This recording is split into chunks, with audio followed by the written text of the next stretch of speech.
चाह नहीं मैं सुरबाला के गहनों में गूंथा जाऊं, चाह नहीं प्रेमी माला में बिंध प्यारी को ललचाऊं।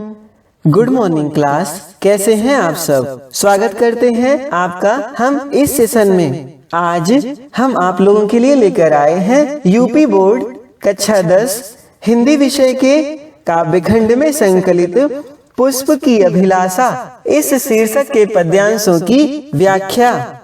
देखिए, यह कवि माखनलाल चतुर्वेदी द्वारा रचित इनके प्रसिद्ध काव्य संग्रह युग चरण से ली गई है। बड़े राष्ट्र प्रेमी कवि हैं ये, बहुत ही सुंदर लिखते हैं। वीर रस की ये कविता है। इसकी भाषा सरल खड़ी बोली है। इसमें रस वीर है और अनुप्रास और पुनरुक्ति प्रकाश अलंकार आपको इन पंक्तियों में प्राप्त होगा।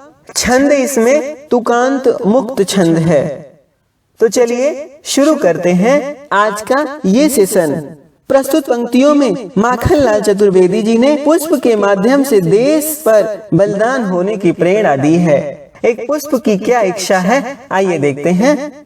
चाह नहीं मैं सुरबाला के गहनों में गूंथा जाऊं, चाह नहीं प्रेमी माला में बिंध प्यारी को ललचाऊं, चाह नहीं सम्राटों के शव पर हे हरि डाला जाऊं, चाह नहीं देवों के सिर पर चढ़ूं भाग्य पर इठलाऊं, मुझे तोड़ लेना वनमाली उस पथ में देना तुम फेंक, मातृभूमि पर शीश चढ़ाने जिस पथ जावे वीर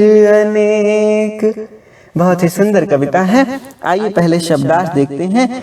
चाह यानी इच्छा यानी कामना, सुरबाला यानी देव कन्या, गूंथा जाऊं यानी पिरोया जाऊं, गहना बोलते हैं आभूषण को, बिंध यानी गुथ कर, शव यानी मृत शरीर, हर यानी ईश्वर भगवान, सम्राट यानी राजा, इठलाऊं यानी घमंड करूं, इतराऊं अभिमान करूं, बनमाली यानी पेड़ पौधों का जो संरक्षक होता है, जिसको माली कहते हैं हम लोग, जो पुष्प वाटिका में पुष्पों पेड़ों आदि का संरक्षण करता है, उनकी देख रेख करता है। शीश बोलते हैं मस्तक को, पथ यानी राह।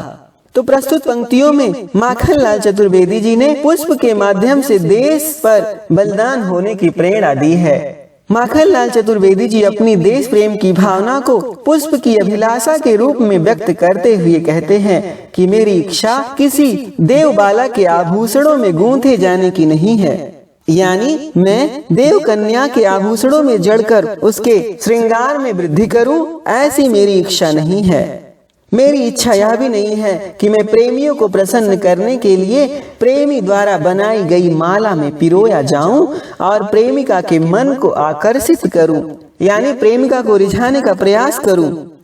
चतुर्वेदी जी कहते हैं, हे प्रभु, ना ही मेरी यह इच्छा है कि मैं बड़े बड़े राजाओं के शवों पर चढ़कर सम्मान प्राप्त करूं, और ना ही मेरी इच्छा देवों के मस्तकों पर सुशोभित होकर गर्व से इतराने की है, गर्व से इतलाने की है, यानी मेरी यह भी इच्छा नहीं है कि मैं देवताओं के सिर पर चढ़कर अपने भाग्य पर अभिमान करूं। कहने का भाव यह है कि इस प्रकार के किसी भी सम्मान को पुष्प अपने लिए निरर्थक समझता है। आगे कहते हैं, मुझे तोड़ लेना वनमाली। पुष्प उस बगीचे के माली से प्रार्थना करता है कि हे माली, तुम मुझे तोड़कर उस मार्ग में डाल देना जिस मार्ग से होकर अनेक राष्ट्रभक्त वीर मातृभूमि पर अपने प्राणों का बलिदान करने के लिए जा रहे हो। मैं उनके चरणों के स्पर्श से ही स्वयं को गौरवान्वित मैं अनुभव करूंगा, गौरवान्वित महसूस करूंगा। फूल उन वीरों की चरण रज का स्पर्श पाकर भी अपने आप को धन्य मानेगा, क्योंकि उनके ही चरणों पर चढ़ना ही देश के बलिदानी वीरों के लिए उसकी सच्ची श्रद्धांजलि है। यानी पुष्प कहता है कि हे बनमाली, मुझे उस मार्ग पर फेंकना जिस मार्ग पर मातृभूमि पर प्राण न्यौछावर करने के लिए बहुत सारे सैनिक गुजरते हों। उनके चरणों के नीचे पड़कर मैं स्वयं को धन्य मानूंगा। सचमुच कितनी राष्ट्रभक्ति की भावना है इस कविता में। बहुत ही सुंदर कविता है।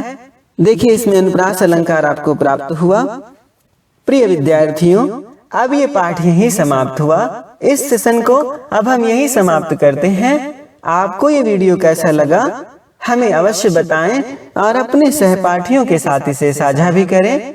अब आपसे विदा लेकर चलते हैं। मिलते हैं किसी दूसरे सेशन में किसी दूसरे पाठ के साथ।